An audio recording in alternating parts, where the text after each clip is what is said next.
2024년 5월 14일 화요일 매일 성경입니다. 오늘 말씀은 사도행전 7장 17절에서 36절 말씀입니다. 말씀의 제목은 스데반의 설교 모세의 이야기입니다. 오늘 말씀을 정리하면 다음과 같습니다. 스데반은 언약에 신실하신 하나님이 아브라함에게 주셨던 약속을 모세의 인생을 통해 어떻게 이루셨는지 설교합니다.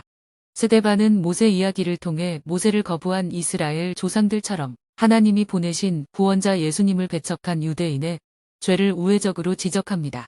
우리는 오늘 말씀을 통해 자기 민족을 돕기 위해 애썼던 모세가 자기 백성들에게 왜 거부당했는지 살펴보겠습니다. 이를 위해 말씀을 자세히 들여다보겠습니다. 먼저 17절에서 22절 말씀입니다. 모세의 출생과 성장입니다. 모세는 죽음의 위협 가운데 태어났지만 은총을 받았습니다. 스데반은 모세의 생애를 각각 40년 주기로 나누어 3단계로 소개합니다. 당시 40년은 일반적으로 한 사람의 장성한 나이로 보았습니다.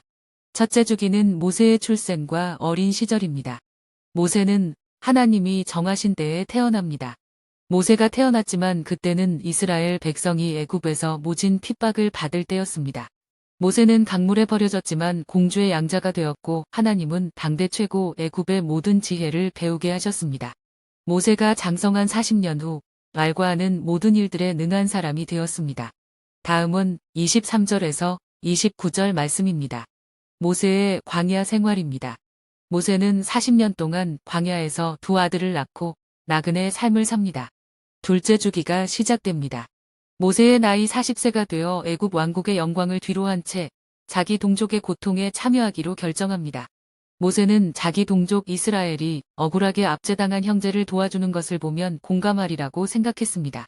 그러나 모세의 생각과는 달리 자기 동족이 자신을 배척하자 모세는 바로의 눈을 피해 미디안으로 도망갔습니다.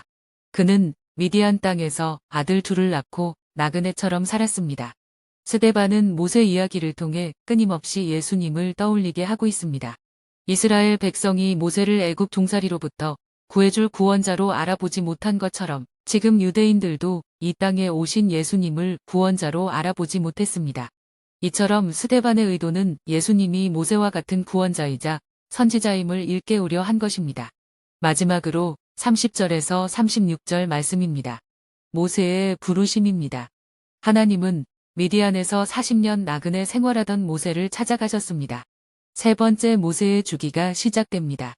하나님은 다시 그를 거절하는 백성 가운데로 들어가게 하시고 이스라엘 백성을 속량하게 하셨습니다. 모세를 거절한 이스라엘이지만 하나님의 그들의 괴로움을 보고 신음을 들으셨습니다.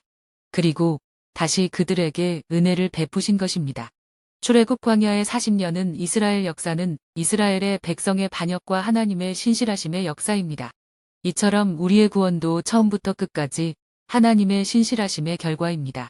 오늘 우리가 하나님의 구원 안에 있는 것도 하나님의 신실하심 때문입니다.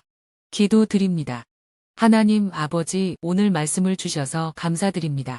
제 약함과 악함에도 제 안에 주의 형상을 이루어 주시고 주의 나라를 이루어가게 하소서. 예수님의 이름으로 기도드립니다.